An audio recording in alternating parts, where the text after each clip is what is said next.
And this is from the south.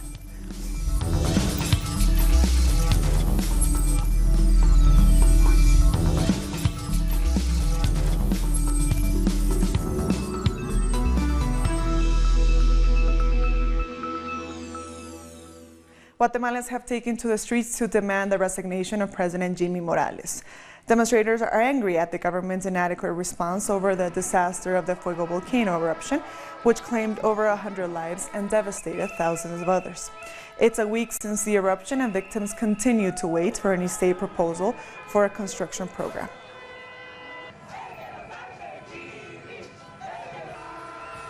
On Sunday, families prepared to bury their loved ones as the rescue effort continues to dig up more volcano victims' bodies.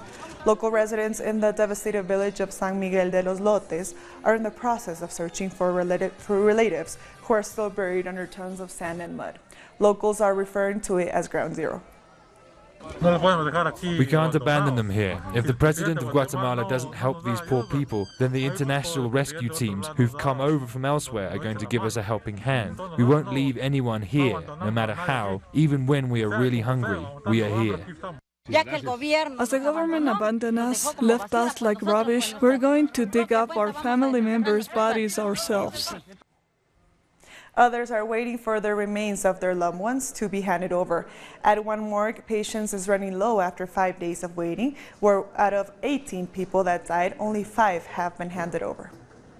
I had the chance to rescue the bodies of my loved ones. We brought them all the way here to the morgue, and it is quite tragic knowing that they are here. They tell me that they don't know anything, when I recognize that they were family. I ask myself, where am I going to go now? I imagine going with my backpack and just coming across my children in an alley, hugging them, kissing them, and saying farewell to each of them. A group of criminals have seemingly chosen to use the current tragedy befalling Guatemala as a smokescreen to enact another. There has been another murder of a human rights defender, while the attention of Guatemalans is centered on the tragedy of Mount Fuego. The criminals have used the opportunity to assassinate 60-year-old Francisco Munguia Castrillo. The grandfather, as they say respectfully in the indigenous town of Chinca, was the president of the Committee for Farmer Development Codeca in the town of El Divisadero within the department of Jalapa. The criminals attacked grandfather Francisco with machetes when he was working in a small garden, and he died in an ambulance before he could even reach a hospital. Community members and neighbors are outraged because for them, the defender of human rights was attacked without any explanation. Meanwhile, the national leadership of Codeca reiterated that these criminal acts are derived from hate speech and stigmatization pushed forward by the government of Guatemala. On social media, individuals and human rights groups qualified the assassination as a setback to the bloody years of the 80s when death squads were operating. Francisco Castrillo's burial is taking place today, June 10th, in his community. Violence against politicians continues to plague the Mexican electoral process. A security video shows the exact moment when Fernando Puron, congressional candidate for the Institutional Revolutionary Party in Coahuila, was murdered. Death threats against the former mayor of Piedras Negras started in 2016. Therefore, Puron promised a strong hand against crime. This amounts to a total of 112 murders of politicians and candidates during this campaign, the majority of them being at state and municipal level. This is according to Rubén Salazar, founding member of ETELEC. More than 25,000 people were murdered prior to the elections, according to the National System of Statistical and Geographic Information. It's interesting and a big challenge to the Mexican state to offer security to all the candidates. It's very hard due to the extreme levels of violence we are experiencing. The constant increase in the number of murders has forced President Enrique Peña Nieto to comment on this issue. The government of Mexico condemns every type of violence, and it will continue to bring peace and security in the electoral process. Political violence in Mexico has caused more than 155 candidates in 14 states to request security, including the candidate of the ruling party, José Antonio Meade. Meanwhile, until the month of May, others have resigned their candidacies, fearing they too will be murdered. We'll take a short break now, but join us again after this look at what our multimedia colleagues are reporting.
go.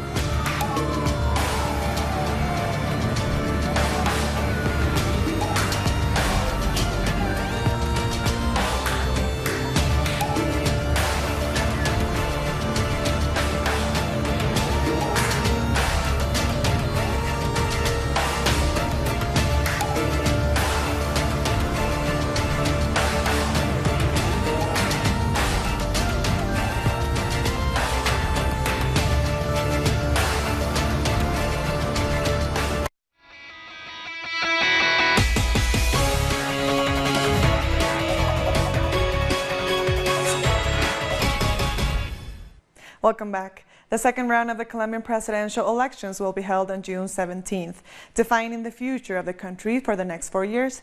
However, these elections have so far been conducted amidst multiple allegations of electoral fraud. A few days ago, presidential candidate Gustavo Petro announced the different political figures that will back his campaign in the second round of elections. He also highlighted again the numerous failings of the previous democratic process. Not only do we have the State Council's decision that confirms the vulnerability of the software, I previously denounced the fact that there was no technical audit of the software, thereby violating the State Council law. There was no electoral transparency.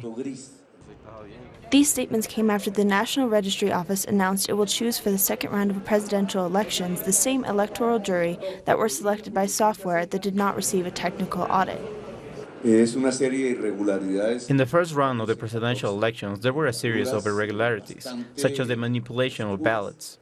Our monitoring mechanisms found 4,000 irregular ballots. It is a very high percentage, and if the registry office announces that they will keep the same juries, it damages the electoral process.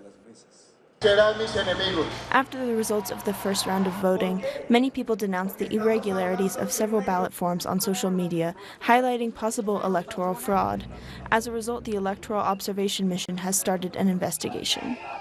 We found alterations in 3% of the ballot forms that we reviewed. That represents 68,000 irregular votes just in the first round. Although in the first round, about 19 million Colombians went out to vote, it is expected that in this second round, the participation will be 53.36%.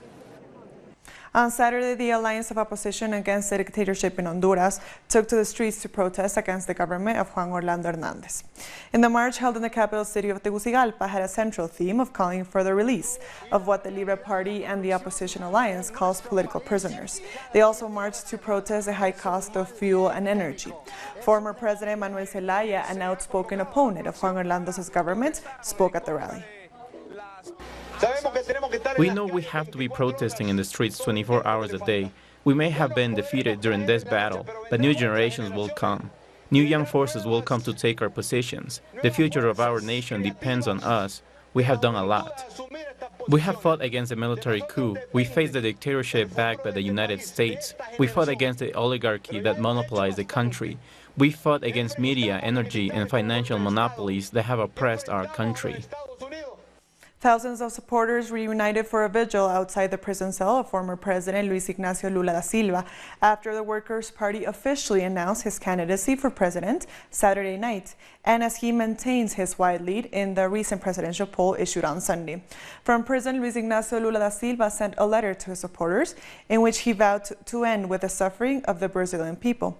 The letter read, "I've been in prison for 2 months.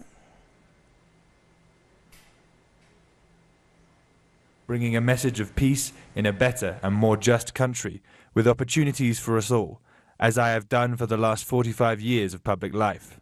I am sure that we can recover this country and dream of a better nation. That is what keeps me going. I can't abide with the suffering of the poor and the punishment of the working class. In my journeys throughout Brazil, I saw hope in people's eyes and the anguish of those suffering from hunger, unemployment, malnutrition, school closures, stolen workers' rights, as well as the destruction of constitutionally guaranteed social inclusion policies that are now denied in practice. I know that my candidacy represents hope, and I will continue because we have the people on our side. We have the right to dream again after the nightmare of the coup in 2016. I want to be president of Brazil again because I know a better country is possible. We have proven that the country can grow in benefit for all when the government puts workers and poor people first." Panamanian President Juan Carlos Varela announced on Friday that the U.S. State Department had approved his request to extradite his predecessor, former President Ricardo Martinelli. Martinelli was jailed in the United States last year after Panama requested his extradition on charges that he used public money to spy on more than 150 political rivals during his 2009 and 2014 term. He has maintained his innocence and claims to be a victim of a political attack by Varela. Men wearing women's traditional cholita clothes have taken part in Bolivia's first national edition of Miss Cholita Trans in La Paz. Men who dress up as cholitas have always existed, exist, and will continue to exist. It's a way of making our diversity visible. We'll take a short break now, but join us again after this look at what our multimedia colleagues are reporting.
Welcome back. North Korean leader Kim Jong-un has been welcomed by Singapore's Prime Minister ahead of a historic summit with the U.S. Footage from the Singapore Prime Minister's office showed Lee warmly greeting Kim before starting the meeting. Kim's sister Kim Yo-jong was part of the Korean leader's entourage. Kim is in Singapore for the widely anticipated summit with U.S. President Donald Trump on June 12, where Pyongyang's nuclear arsenal will top the agenda. U.S. President Donald Trump has also touched down in Singapore and has said that any agreement with Kim would be a spur of the moment. He came directly from attending the G7 meeting in Canada, where he clashed with some of Washington's closest allies, further straining global trade ties.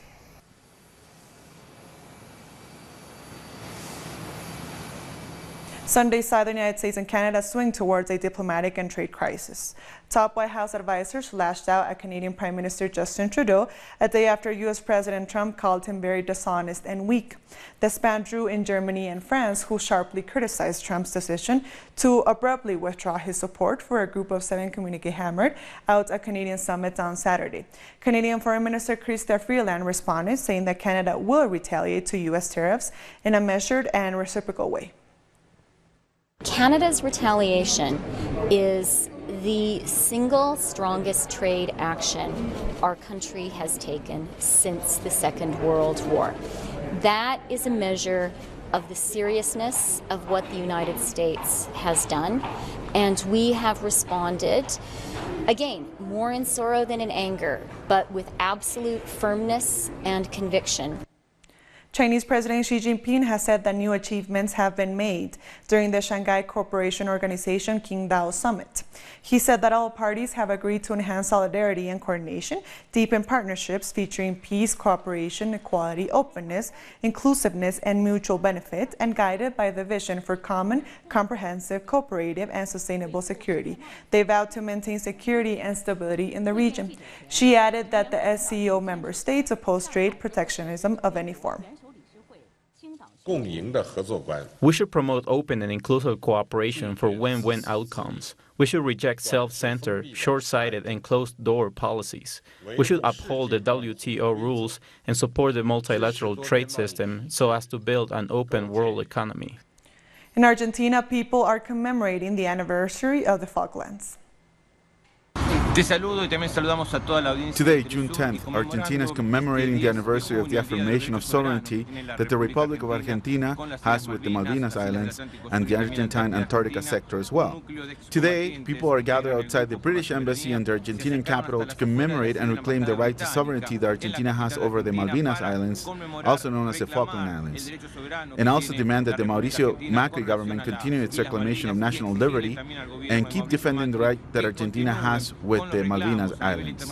This political change meant that politicians signed an economic agreement with the British government, giving them the right to control the movement of natural resources and align them together. People stand here today with pride and with a hope of defending the rights Argentinians have to this part of their territory that has been part of their identity and history for a very long time, in the fight for reclamation with the British government. They're also remembering the war in 1982 that lasted 74 days and killed 650 Argentine military members by the government of Margaret Thatcher. Thank you for your report. Syrian government and allied forces operating in the northeastern countryside of As-Suwaida are amping up their fight against the Islamic State group. Clashes have continued in Badia between regime forces and the Islamic State group, with the regime launching counterattacks to retrieve the land they have lost to ISIS. During the past few days, the UK-backed Syrian Observatory for Human Rights has reported that regime forces yesterday managed to retrieve many areas and had advanced further into previously IS-held territory. Italy has announced that a boat carrying immigrants rescued by Doctors Without Borders will not be allowed to dock in any Italian port. Italian Interior Minister Matteo Salvini made the announcement Sunday through a letter addressed to the Maltese authorities, in which he demands the country to welcome the vessel on its shores because it is the safest option and because Italy will not take even one more immigrant. The acquired ship of SOS Medit Prane is currently carrying 629 immigrants from Libya, including 11 children and 7 pregnant women. More than 170,000 people in Spain's Basque Country form a 202-kilometer human chain, calling for their right to hold an independence referendum on Sunday. The chain started in San Sebastián and passed through Bilbao before ending in front of the Basque Parliament.